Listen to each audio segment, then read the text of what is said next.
You're listening to the Ripon Common Sense Radio Network.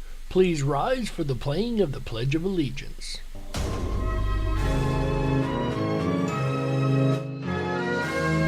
And the National Anthem. In Rhode Island, the thought of vampires still had locals to deliver for deep in the belly of this small state. Behind the Chestnut Hill Baptist Church in the town of Exeter lies New England's famous vampire grave, where mercy ground and buried. No longer is the fear summoned by the youthful soul rising from the graveyard.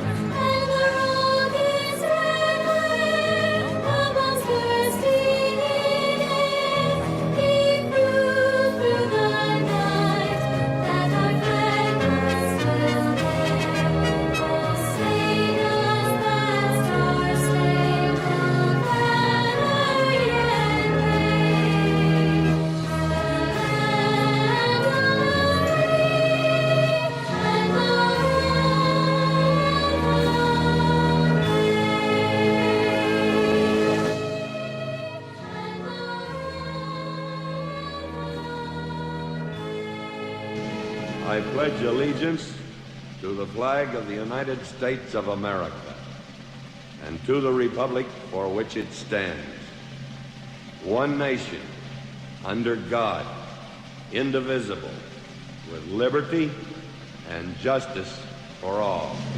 Now let's get this party started.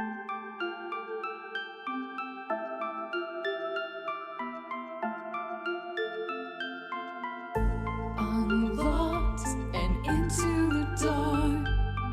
Some things are better left unknown. And I'll never find you here, 'cause no one's ever home.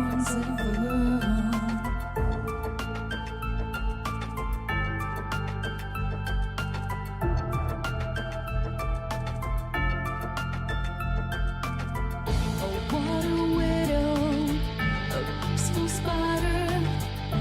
When the glass is clean, she's a sneaky hider. Hide the lies and the alibis. Oh, what a sinner, is it in her?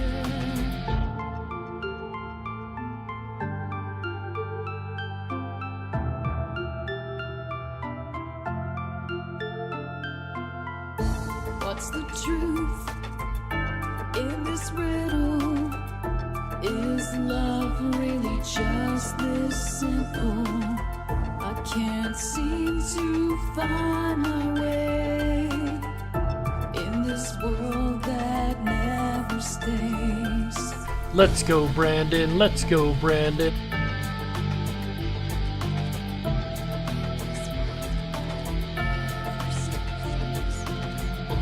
What a widow, a peaceful spider. When the glass is clean, she's a sneaky hider. Hide the lies and the alibis. What a sinner, is it in her?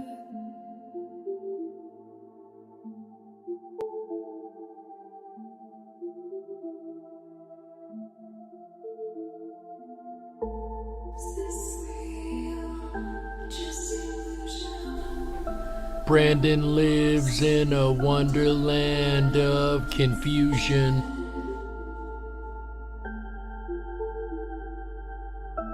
I'm lost in a wonderland of confusion. Is this real or just illusion? Manifestation or a dark delusion? Is this real or just illusion? I'm lost in a wonderland of confusion.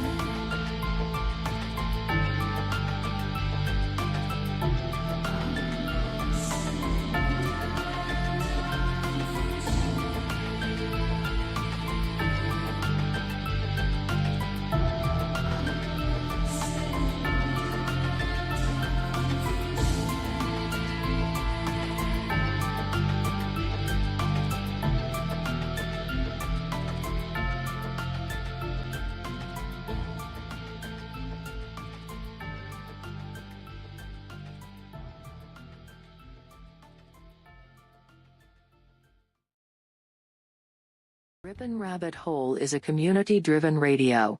At times the community comments may reveal prejudices and other beliefs that we or our sponsors do not condone. Views or opinions expressed by the community, callers, or guests, are those of the individual speaking and do not represent the views or opinions of this site. Ripon Common Sense content is intended for mature audiences only. Enjoy.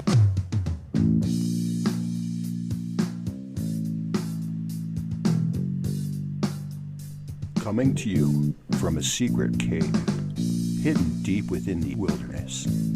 This is the Dark Wolf's Den Show. Now, here is your host, Jerry Hicks. That's right, I am Jerry Hicks, also known as the Dark Wolf, and we are broadcasting live from a secret cave hidden deep within the wilderness of Tennessee. That's right, we're ripping through the electromagnetic soup. We're tearing through the atmosphere, and we're tunneling away into your radio like a quantum particle. This is the Dark Wolf's Den radio show for Thursday, March the 31st, 2022. Haha. So whether you're on the edge of a reality, the edge of the galaxy, or the edge of your seat, we're glad you chose us to be right there with you. Folks, tonight we carry on our great State of Mystery series with the state of Rhode Island. As small as this state is, it is absolutely packed with the paranormal. From cryptids to ghosts and so much more, we've got a whole lot to cover and a little time to get there. And we will get there here in just a moment, but first, let's go ahead and see who all we have out here in our YouTube chat rooms, both in the Dark Wolf's Den Show as well as the Ripon Rabbit Hole YouTube. How we doing tonight, folks? X-Gen hanging out over here says, evening, travelers and purebloods. Glad to see you, X-Gen. Sandy B checking in. Says, hi, X-Gen and Jerry. I'm on Ripon moderating. Well, we'll pop over to Ripon here in just a moment. Just Jess, I'm a traveler. Let me know if you want me to visit your home. Well, we've been visiting a lot of home states here on the State of Mystery series. Glad to see you, Just been a while. Deranged Lunatic, aka DL, says, evening, everyone. Evening, Deranged. Always good to have a good crowd over here in the Dark Wolf's Den Show chat. Over in the Ripon Rabbit Hole chat, Sandy B checking in. Number one says, Rhode Island, so small, can't wait to learn about it. I know, right? As tiny as it is actually got a lot to choose from. Raider Champion, maybe he'll mention the talking dog and Quahog. Oh, you mean Brian? There we go, just mentioned him. Ha ha. Who else we got here? Errol Taylor says, hello all. Hello, Errol. Glad to see ya. As well as Maggie Aces checking in, says, hello. Hello, Maggie's Mandani Mall. See, Mandani Mall likes to take the name of the state and make anagrams out of the name.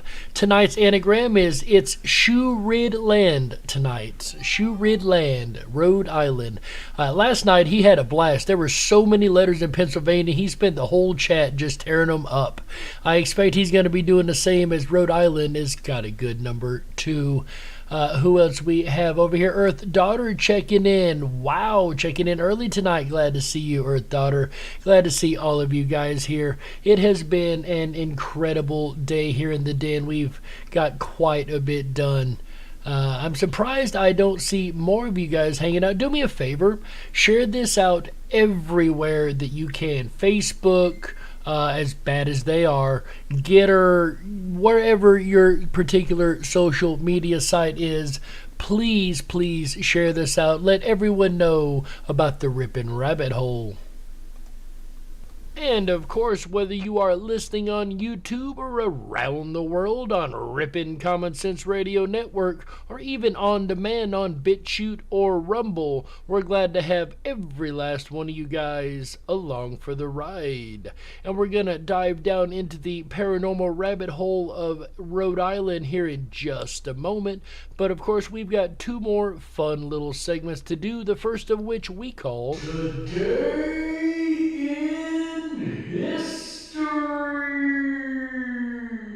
On this day in 1918, the very first daylight savings time goes into effect in the United States. Of course, now they're trying to repeal that, and we'll see how far they go, but the first one was enacted on this day in 1918, and that is today's segment of Today in History. Say what? Our quote of the day today comes from Albert Einstein. He says, quote, "The difference between stupidity and genius is that genius has its limits," end quote. I'm sure I could think of one or two that defy the limits of stupidity. Let's go, Brandon. Anyways, folks, that is today's segment of Say what? And like I mentioned a moment ago, Rhode Island is absolutely packed with the paranormal. As small as the state is, I was really amazed at the amount of case files that I was able to find. And as you guys know, we like to start off each episode with the cryptids of the state, and this is no different. Rhode Island, non-surprisingly enough, has a good variety of sea monsters, like our first one, the Block Ness Monster. This occurred on June 27th, 1996. Block Island residents were witness to something strange from the waters along their shore. While traveling for monkfish, two fishermen aboard the Mad Monk discovered a 14-foot serpentine skeleton in their nets. The beast consisted of a long spine with no fins and a narrow skull with strange whiskers. They laid the odd creature out for display on the stone breakwater by the ferry at Point Judith. For 2 days the carcass remained along the shore. As it basked in the summer sun, the odor did not prevent it from drawing people from all over to see the Block Ness Monster. The skeleton was eventually brought to the island and put in a freezer. The following day, the creature was to be picked up and brought to the National Marine Fisheries Service in Narragansett to be examined. Unfortunately, the skeleton was pilfered from the freezer by locals who were concerned that it would not be returned to the island. The kidnappers called several times and made certain demands concerning the remains. They were supposed to give it back in October of that year. However, they never did deliver the monster. So the remains of this creature are yet to be found and are considered missing. However, it is noted that fishermen pulled this up, and I find this case file intriguing for the fact that we don't normally get case files like these. Normally it's a witnessed, and that's all you get. You don't normally find a skeleton of a creature, especially of this size. But this isn't the only monster in the depths of the waters of Rhode Island. There's actually another monster called the Teddy Beach Sea Monster. And this one, surprisingly enough, got its own news story on Channel 12 News. Check this out. We haven't heard of anything quite like this around here before. Imagine swimming mindlessly in the late afternoon sun when all of a sudden, out of nowhere, a huge, horrifying creature, roughly 15 feet long, rocks your world. Tuesday afternoon here at Teddy's Beach in Portsmouth. What happened gives new meaning to this danger sign. It was low tide and Rachel Carney was out beyond the danger sign, floating on her back, relaxing, when big trouble struck. I turned around, I heard a hissing sound. So I stopped, I looked beside me, and all I seen was a face come up with these big teeth, and I just remember the face being shaped like a basketball, and the face went in, kind of stuck in, and then went squared off. Then it had all white, and it kept... This kind of reminds me of the horsehead description that we've been consistently getting on these sea creatures. Swimming around me, it rubbed up against my leg.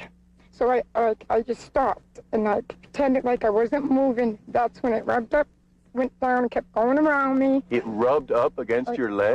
Up against my leg. It touched you? It touched me. That's how I knew it was scary. Scary? With scales, because I felt the scales, and plus I seen the face. So I started swimming away. I yelled, Danny! Not gonna lie, I thought she said scary there for a minute. She actually said scaly. Help me, something's chasing me! Rachel Carney's fiance, Dennis Vasconcelos, had been fishing with a buddy on these rocks. He raced into the water. It's going to get her. I grabbed her by the ass, or rear end, and I grabbed her like that, and I whipped her in. We're over her head. I whipped her in. I says, Rachel, just swim. Don't turn around no matter what you hear, right? Now, I stood there, and the thing's going like around me and stuff, all right? And I can see how big it is and stuff, and it's gigantic, okay? It has scales on it and stuff. Now, all of a sudden, from me to you away, this big head comes up. Honestly, I've never seen nothing like this before in my life. It's like a basketball. It's like this big, okay?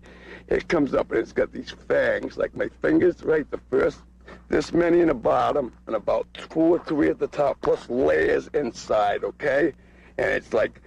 And yet another piece of the case file that we hear quite a bit in these sea monster cases are the fangs and the multiple rows of fangs within these creatures' mouths. Blackish on the top a little bit, and it's got a couple of scales that you can see and stuff, and you can see the white starting under its neck. And it shoots water out of its nose, right? And out of its mouth, it goes like this to me. It goes, and it spit the water out of me. Now I think it's going to kill me, you know what I mean? Now, here's something that we don't find in a lot of these sea monster case files is the creature spitting water as some type of defensive mechanism. That's actually new to me. I don't know about you guys. The group thinks the creature was attracted to blood from a nasty injury to Joey Melo's leg. Joey was out in the water as he is right now, cleaning his leg. Joey, how much blood was there? I bled for an hour and a half, and it just wouldn't stop. I will not ever go in salt water again, because I am that scared.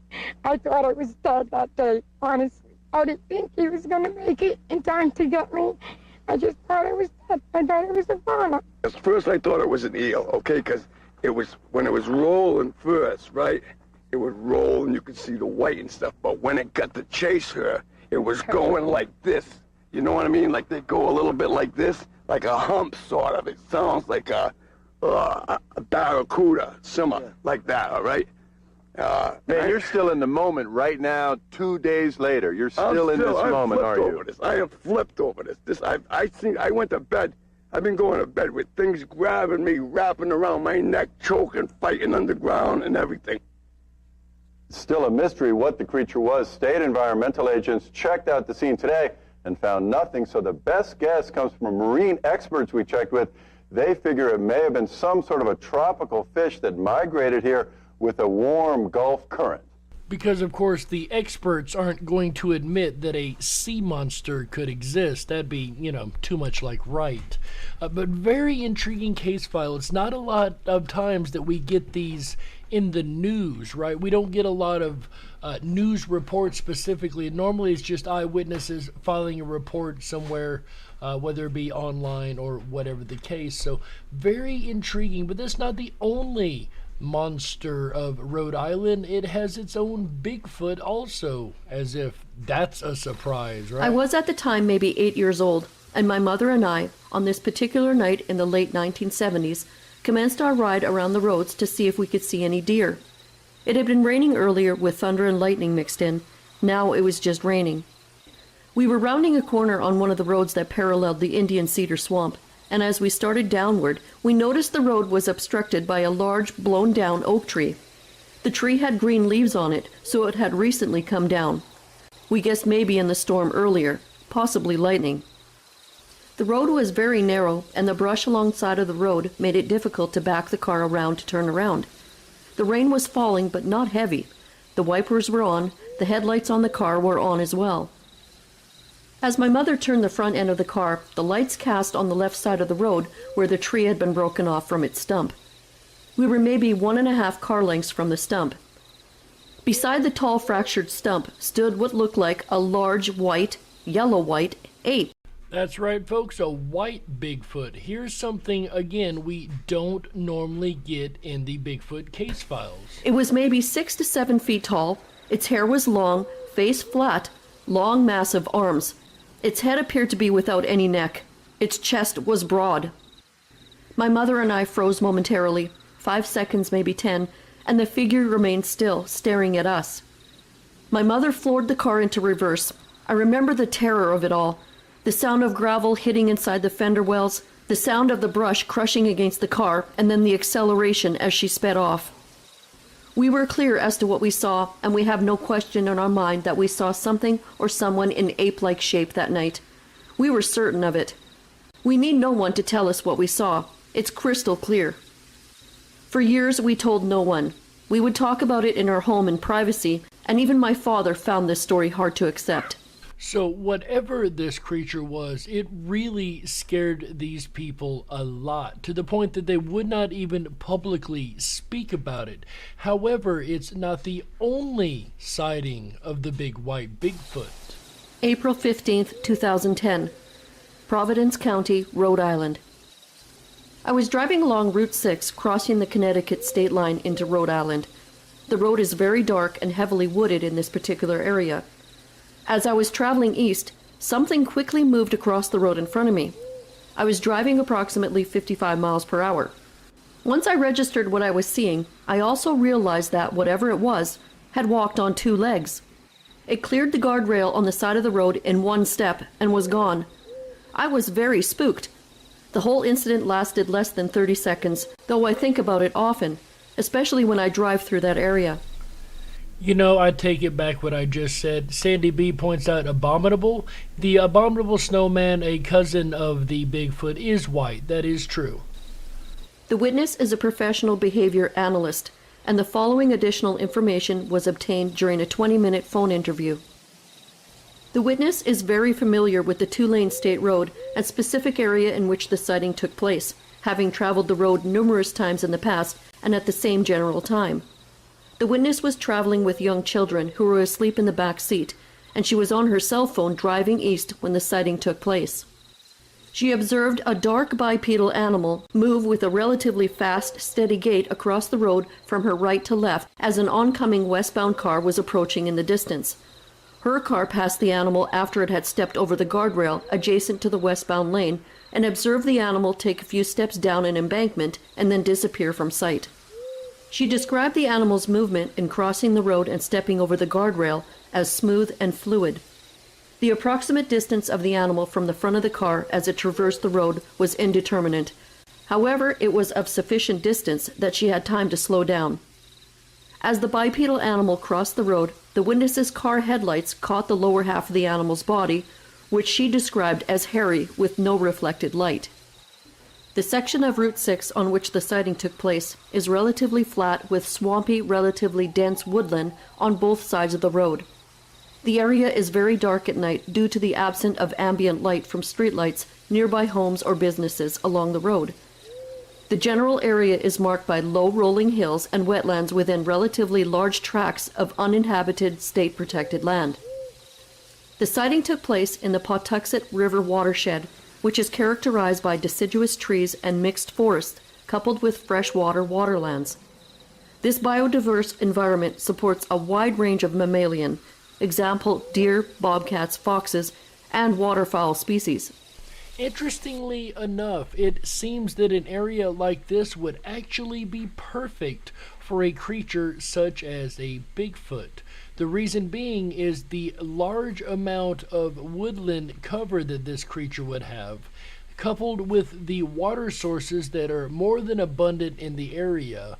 Plus, you've got the variety of animals like deer and other animals that roam the area on a normal basis. It seems to me that the Bigfoot creature would have no problem both eating and drinking, as well as staying mostly hidden, as it seems like it's had a couple run-ins with humans, but only a few.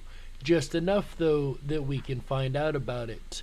And something else I've found out about in Rhode Island is a story that's a little different than our usual cryptid stories. As a matter of fact, it's a little different than most paranormal stories that we find in the States. It's not many states that the devil himself tends to visit. However, Rhode Island is one of those states. Check out this interesting case file. The Devil's Footprints. The devil made it to Rhode Island, and he probably came from Massachusetts. That is, if you believe local legend. In North Kingstown, north of Wickford, and near the entrance of Quonset, is a large granite ledge known as Devil's Foot Rock. Legends going back to the colonial era tell of a squaw being chased by the devil. Some say that she fled from Boston, like so many others seeking relief from religious persecution. Her pursuer is said to have left his footprints at Devil's Foot Rock, then at Chimney Hill in South Kingstown, and finally at Block Island. Interestingly enough, our first case file tonight came from Block Island. You remember the Block Ness Monster, right? The footprint must have been hidden for many years by heavy underbrush and eroded from the embankment above. In 1939, when the site was given to Rhode Island Historical Society by John Dixon Johnson of Newport, a newspaper headline declared, "Searchers unable to find Devil's Footprint Rock." But 2 years later, during the installation of the rail spur to Quonset, a stone railing wall was constructed around the print, minimizing the impact of nature's unrelenting quest to cover the devil's tracks. If you know about folklore, then you no doubt expect that there is more than one version of this story, and you will not be disappointed. A text of the legend published in 1850 links the South Kingstown site to a well-known geological wonder in Middletown. One of the 3 different versions of this legend portrays the probable colonial origins during a time when European Christians were converting, if not Native Americans themselves, then at least their ancient spirits. Most of these mythological and legendary beings, such as the Chicopee and the Hobomonco, were transformed into the devil, or at least into demons. In this legend, an Indian woman murdered a white man near Wickford. Just as she attempts to escape, a stern-looking English gentleman appears, asking if she will walk with him for a short distance. She balks, but cannot escape before he seizes her by the arm. As she cries out for the Hobomonco to save her, her attacker reveals, "I am Hobomonco." Then, dropping his disguise, the devil grabs her by the waist, stamps the ground fiercely once or twice, and flies with her, plunging her into the turbulent waves of the Purgatory Chasm. The story concludes, to this day may be seen near Wickford the footprints of Satan on the surface of the ledge near the road. One has the form of a cloven hoof, and the other has exactly the shape and size of a human foot, even to the mark of the great toe. And it seems that the devil himself may very well have made a visit to Rhode Island. And our next case file, folks, only takes the weird to a whole nother level. This one is called the Gloucester Ghoul. Albert Hicks, the last person to be executed for piracy in America, was born in Foster, Rhode Island in 1820. I'm not sure if I was actually related to Albert Hicks or not, but I gotta say I like the last name, right? Though the devil may have been by his side while he was involved in a nefarious life.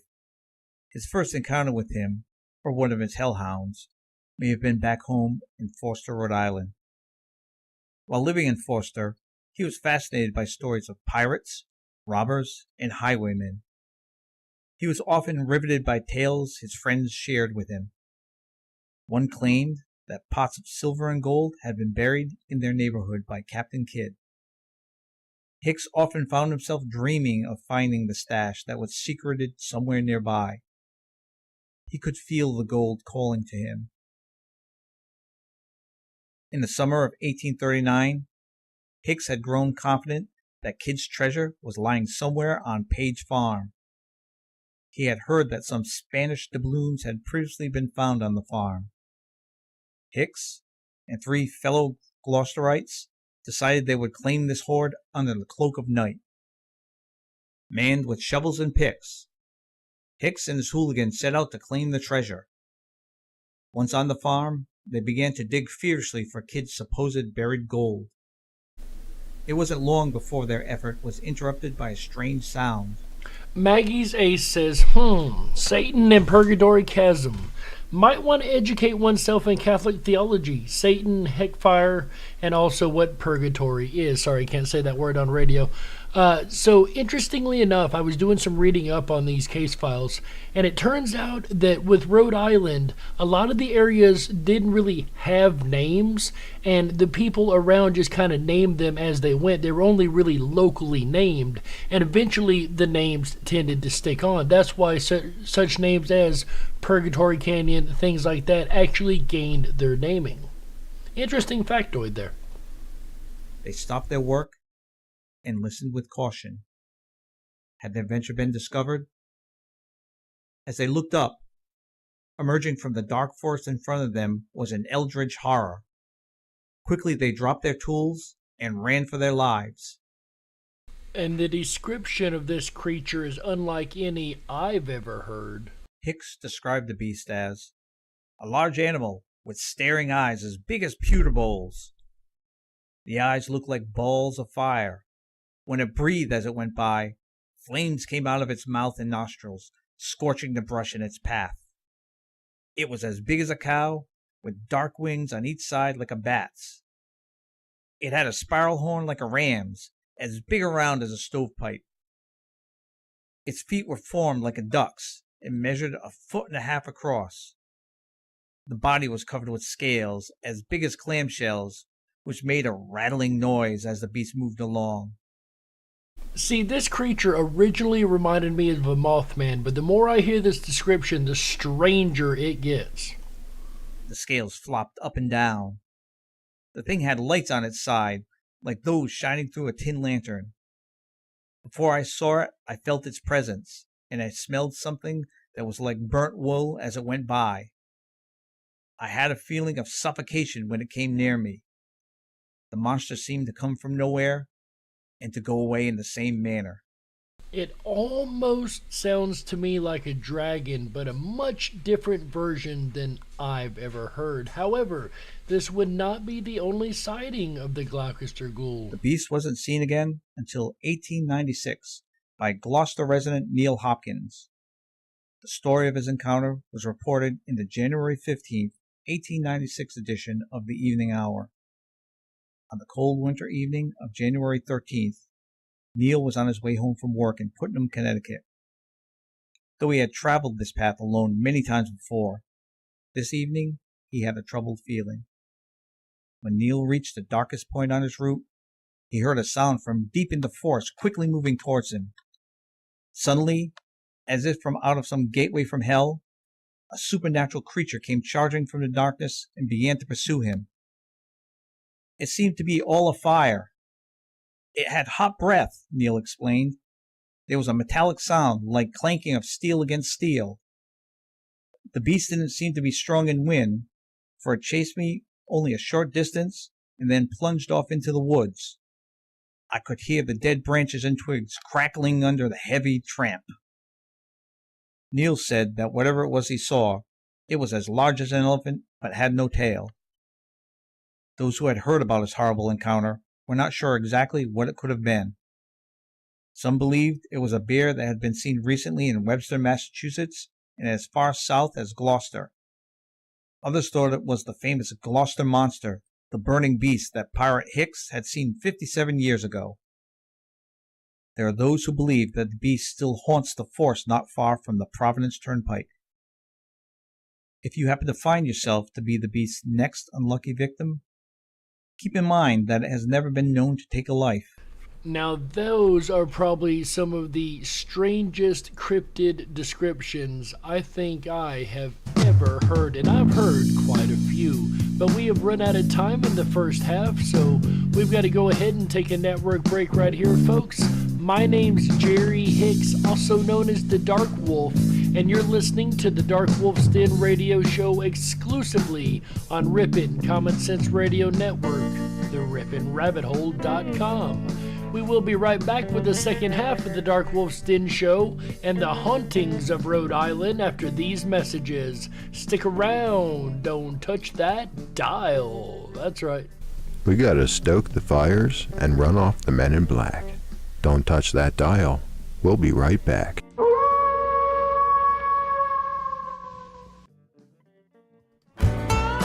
Oh yeah, Jerry Hicks on a Thursday night. Hi everyone, it's AJ the Ripon Rabbit. Are you enjoying tonight's Dark Wolf's Den radio show, State of Mystery for Rhode Island? I know I am. If you are, and you haven't done so already, please make sure to hop on over to our website, RiponRabbitHole.com. That's RiponRabbitHole.com. There you can sign up for your exclusive Backstage VIP pass. It's going to give you unfiltered access down the rabbit hole to where the conversation continues after the show. I'll return again tomorrow night, Friday. Come along with me as we dive deep down the rabbit hole and explore the importance of your local candidates and the importance of your local elections as election season is well underway.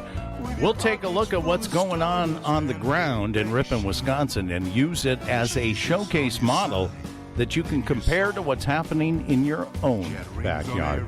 That's Friday night, April 1st, and that is no joke.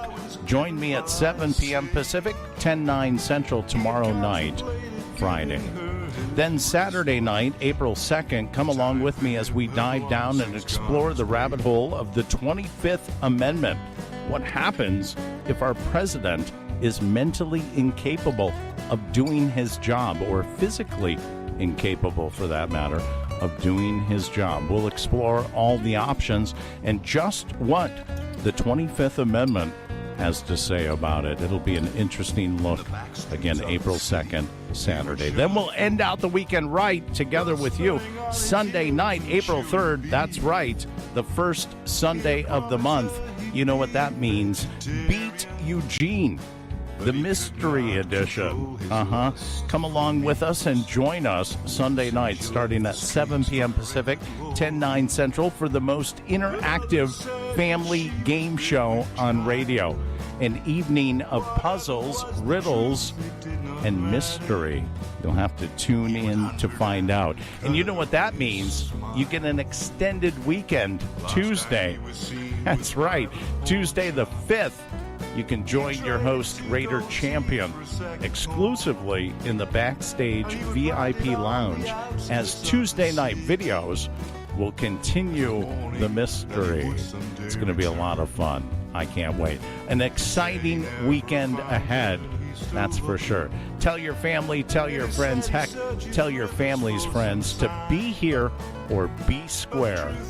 We'll return back to tonight's topic, State of Mystery, Rhode Island, for Thursday, March 31st, 2022. Here's Jerry Hicks and the Dark Wolf's Den radio show. You're listening to the Ripon Common Sense Radio Network, home of the Freedom Flame, RiponRabbitHole.com.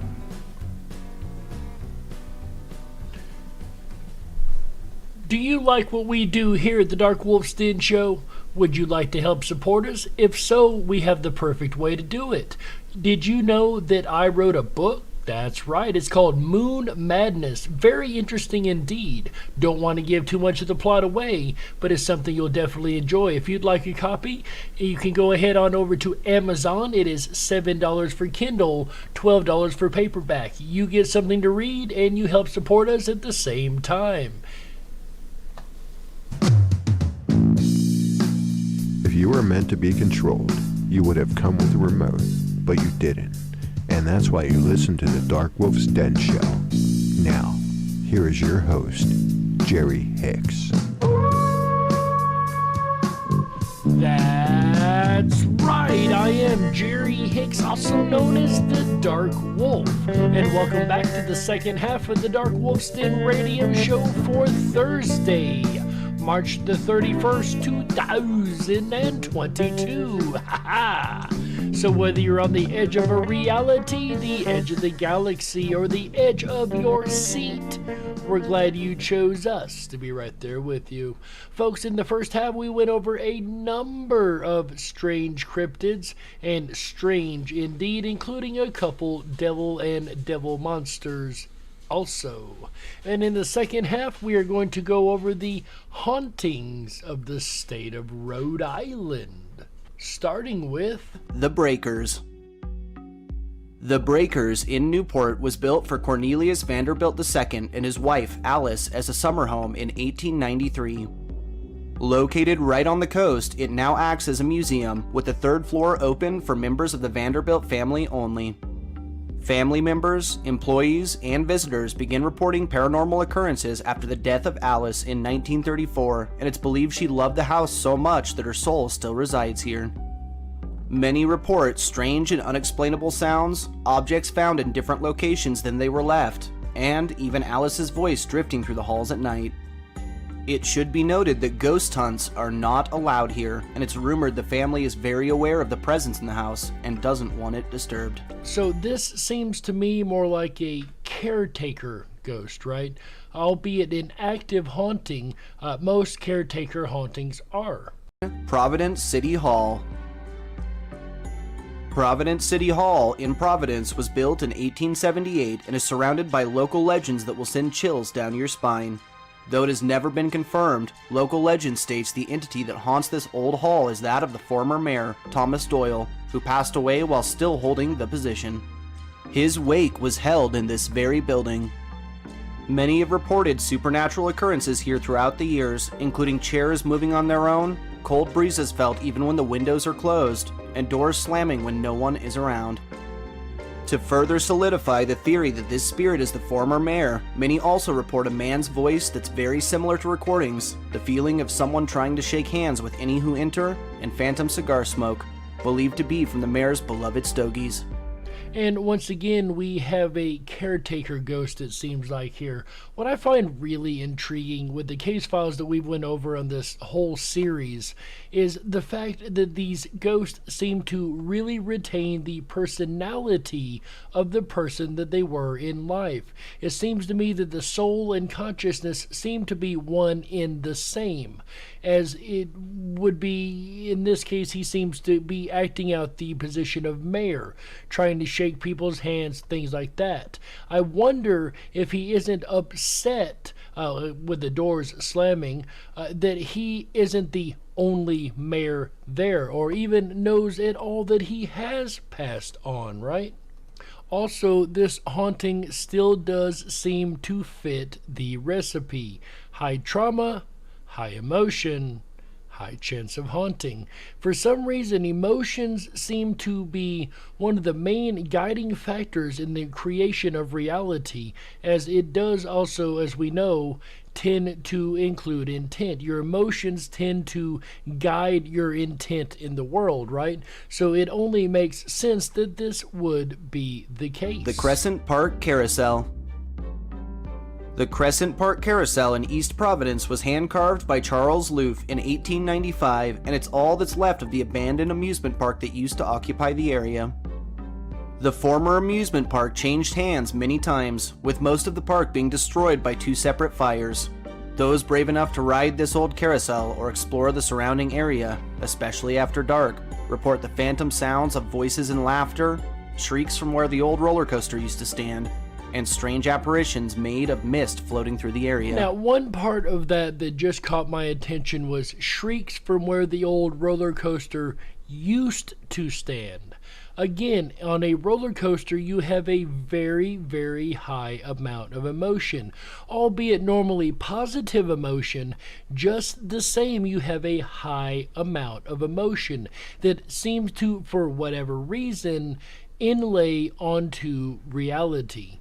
Almost like a stain on reality, for a lack of better terms. And I would almost dare say that it's like two different realities going on here at the same time, like a very thin area of the veil, if you will.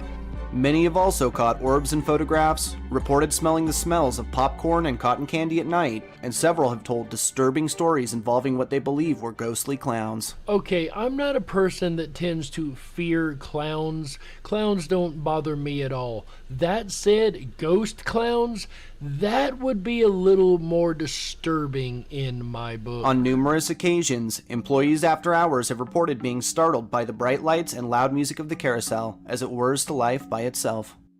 Again, not a big surprise, as we do know that spirit seems to manipulate electricity a lot easier than other elements. Colt State Park.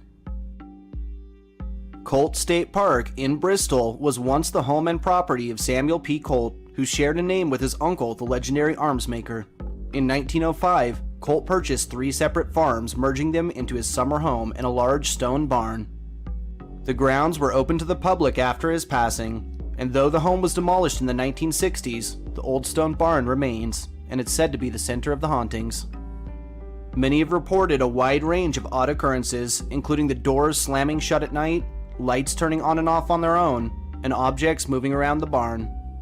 The ghost of a farmhand has been seen on numerous occasions. He appears as an older man clad in traditional cowboy garb and has been known to nod silently at any who pass. Once again, we seem to have another case of a caretaker ghost, one that is only looking after the property in the area. The objects moving around on their own would be, in my opinion, the caretaker replacing them to where they should have been to begin with, right? Things left out or things put back to where they were in the time that the person actually existed on the earth. Also reported are the spirits of 2 young girls along the water. Local legend says they drowned in the river in the park's earlier days. Their laughter can often be heard echoing from the trees. Once again, it seems to be yet another case of high trauma plus high emotion causing a haunting. Seaview Terrace. Seaview Terrace in Newport was originally built in 1885 and just plain looks like your classic haunted mansion. In 1923, Edson Bradley dismantled his Washington, D.C. mansion, brought it to Newport, and built it on and into the original home. Unfortunately, it's now a private residence and doesn't allow tours, but many reports have sprouted up from its years as a school, and those who have been fortunate enough to explore these old halls usually come to one conclusion: it's most definitely haunted. Reports include odd sounds at night, disembodied footsteps, and extreme cold spots. Of course, all 3 traits being classic haunting activity, as we tend to run across these in almost every case file: the cold spots, the disembodied footsteps and or voices, things like that. On several occasions, visitors and students have heard phantom organ music bellowing out old tunes. And I've said before, when it comes to the phantom music, I have no problem with that whatsoever. During its time as a school, students reported feeling the presence of Edison and his wife, Julia, quite often. Their full-bodied apparitions have been known to appear to those troubled or upset. Really interesting piece of the case file here. The apparitions tend to show up to those who are troubled or upset, who are experiencing high emotion, right? Maybe even to the point of being traumatic in what they're experiencing. Just very interesting that that is what would draw the ghosts out, like a compassionate ghost, like, again, a caretaker. Seems Rhode Island has a large amount of caretaker-style ghosts, more than we've found in any other state we've done, at least. The White Horse Tavern. This seems to be another trend that we're starting to see quite a bit, are these taverns and or pubs that tend to be haunted. The White Horse Tavern in Newport was originally built in 1652. It served as a city hall, courthouse, and finally a tavern in 1673, making it the oldest known tavern building stateside. During the Revolutionary War, British military occupied the tavern and used it for quarters. Already we have our high trauma plus high emotion, being that this was used for a tavern in time of war. And later it was used as a boarding house, before finally being restored. Staff and patrons at this historic haunt report ghostly orders being shouted from nowhere, the feeling of unseen hands tapping on shoulders, and doors locking and unlocking by themselves. I'm not too sure how I feel about the idea of unseen hands touching me. I know I jokingly said something about it last night, but on a serious note, I think that would probably creep me out just a little bit. Many have also reported the ghost of an elderly man roaming the area.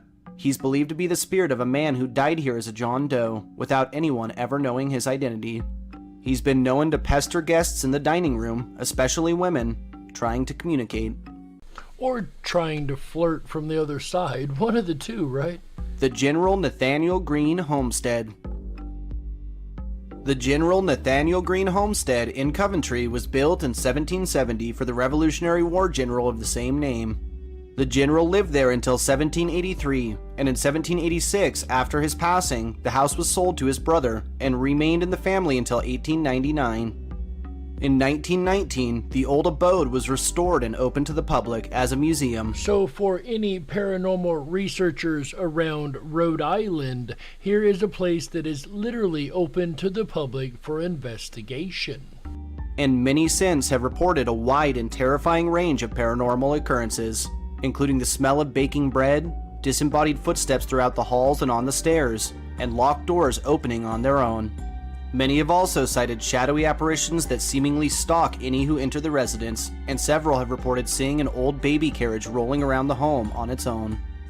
Lastly, many who stay after dark report the phantom sounds of a horse and carriage coming up the main drive. You know, the more I listen to these Rhode Island case files, the more I'm becoming convinced that Rhode Island is a very, very thin-veiled area between two worlds.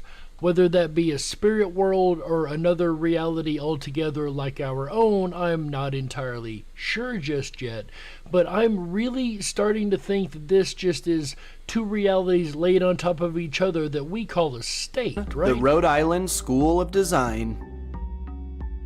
The Rhode Island School of Design in Providence was founded in 1877, and local legend says that 7 of the buildings on campus have been confirmed as extremely haunted. Of course, we have to have our token school for every episode. Not including the campus area itself, which is also surrounded by multiple legends and rumors. The Dexter House once acted as a morgue, and many have reported full-bodied apparitions that are, strangely enough, friendly, even chatting with several unsuspecting passerbys. In Farnham Hall, many report disembodied whispering, heavy footsteps, and a strange shuffling sound. In the Barstow House, many report feeling a sudden and extreme depression, making them want to leave the area immediately. In the Dunnell House, a mysterious and angry entity likes to throw trash cans and mess with the electricity, and has been known to appear as a hulking shadow in the corner of rooms. In the Pardon Miller House, 2 pale young children are often seen in the basement, and an active poltergeist has been known to rearrange furniture in the Nightingale House. Homer Hall is said to be the most haunted location on campus, housing 5 known apparitions, possibly more. 2 of them are on the 4th floor and are known to break windows, throw objects, and turn faucets on by themselves. The 3rd is that of a man who is commonly seen in the restroom. The 4th is a woman seen in various rooms throughout the hall, and the last is that of a mysterious old man. As if these exceedingly haunted buildings weren't enough, the campus itself is said to hold more than just great scenery, as students and faculty also report strange winds at night, streetlights flashing overhead, shrieks in the night sky, and shadowy apparitions that like to follow any who wander alone. So once again, we have these ghosts that clearly seem to be retaining the personality they had when they were on this earth, as each house has a different type of entity, it seems, right? Or perhaps it is once again just 2 realities that are laying right on top of each other with a very thin veil between them. What do you guys think, though? Do you think the state of Rhode Island is definitely a state of mystery? Or do you think that perhaps we're barking up the wrong tree? In the end, folks, all you can do is look at the evidence, apply a little common sense, and you be the judge.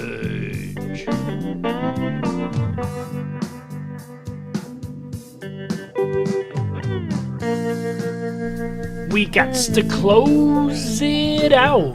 That's right, that's it for this episode of the Dark Wolf's Den Radio Show for Thursday, March the 31st, 2022. So whether you're on the edge of a reality, the edge of the galaxy, or the edge of your seat, we're glad you chose us to be right there with you. Folks, the den may be closing, but don't you worry, the weekend fun has only just begun. That's right. Now that we've kicked off this weekend right, we're going to throw it on over to our buddy AJ the Ripon Rabbit as he returns tomorrow, Friday, April 1st, 2022, 7 p.m. Pacific, 10/9 Central, with an all-new episode of the Ripon Rabbit Hole Live Show. That's right. Tomorrow he's going to be discussing, well, your backyard. Actually, your political backyard. He's going to be using Ripon as an example of every little town across this country and how we can all get involved and become change that we want to see in our local community. Haha, made a rhyme there, what do you know? Anyways, folks, make sure you tune in for that tomorrow, Friday, April 1st, April Fool's Day. I hope you guys have a great April Fool's Day, by the way. 7 p.m. Pacific, 10/9 Central. Then on Saturday, April 2nd, 2022, 7 p.m. Pacific, 10/9 Central, AJ comes back with yet another episode of the Ripon Rabbit Hole Live Show where he'll be discussing the 25th Amendment. What happens when our president is not mentally fit to run for or to hold the office? How about when he's not physically fit to run the office? I think we may be in a situation like that, at least in my opinion. We all know how fit Brandon is, right? And we might actually have a way to take care of that with the 25th Amendment. An amendment that was necessary once and may well be necessary soon again. AJ will discuss all that and more tomorrow, April 2nd, 2020, or I'm sorry, Saturday, April 2nd, 2022, 7 p.m. Pacific, 10/9 Central. Then on Sunday, April 3rd, 2022, same time, 7 p.m. Pacific, 10/9 Central, AJ returns with an episode of Beat Eugene. This is the best and most fun you can have on radio. From games to trivia and so much more, find out if you can beat Eugene. I've only done it once or twice myself, but it is doable, I can tell you that much. It is an absolute blast, and I hope to see all of you there Sunday, April 3rd, 2022, 7 p.m. Pacific, 10/9 Central. And next weekend we have an extended weekend. That's right, as our buddy Raider Champion returns with Tuesday night videos. This is going to be another mystery box selection, so it's going to be a mystery Beat Eugene and a mystery TNV. How mysterious it may be, I can't wait to see. There we go. This show is not a show that is broadcast across the airwaves. This is a show that is only held in the 24/7 Backstage Lounge on the RiponRabbitHole.com. And if you would like to join us, make sure that you hop on over to the RiponRabbitHole.com. That is RiponRabbitHole.com.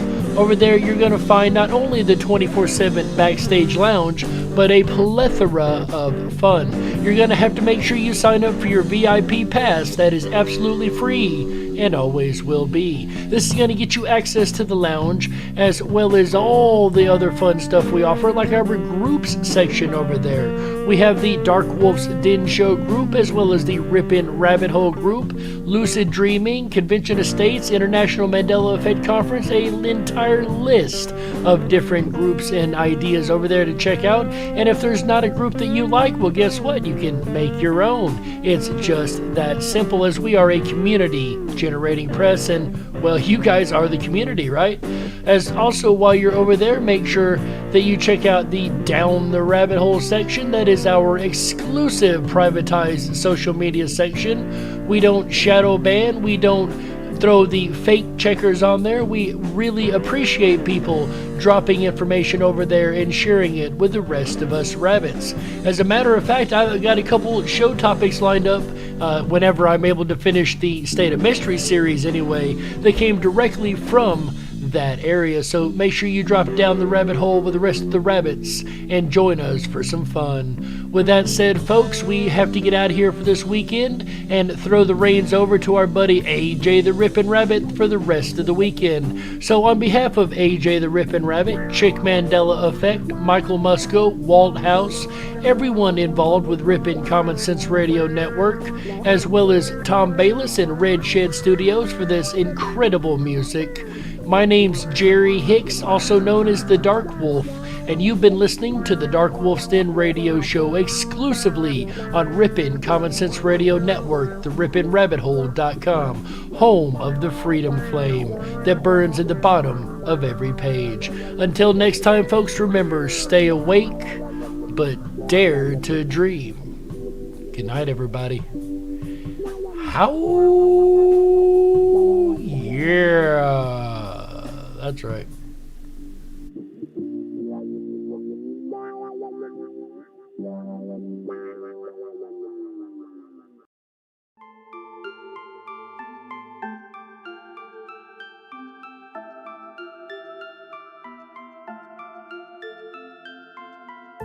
I'm lost and into the dark.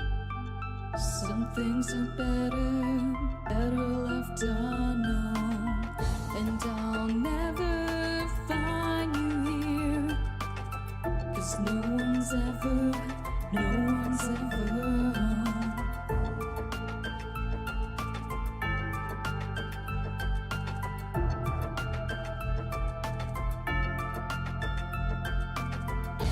What a widow, a peaceful spider.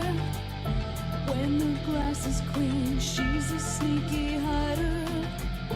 Hide the lies and the alibis. Oh, what a sinner, is it in her?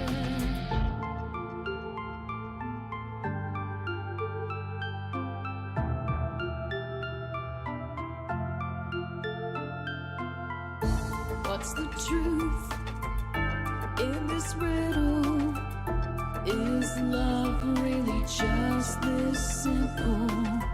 I can't seem to find my way in this world that never stays.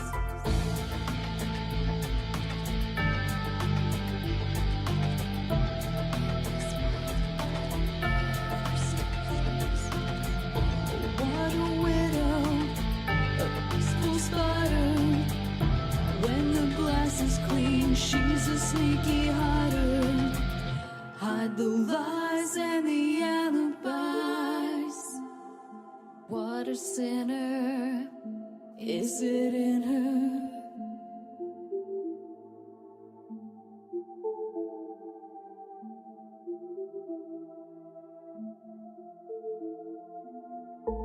Is this real? Just illusion? Brandon's lost in a wonderland of confusion.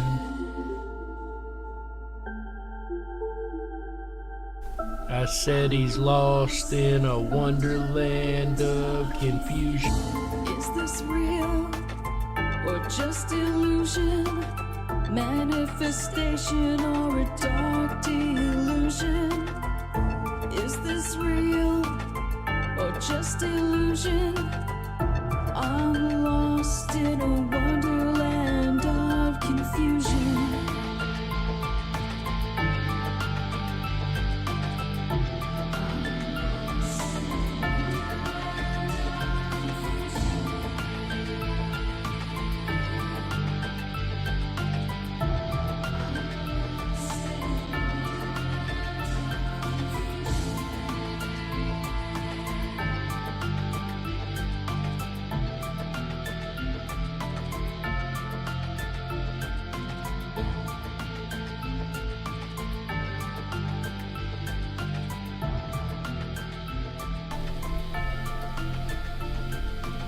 I hope you guys have an amazing weekend. Happy April Fool's Day, everybody.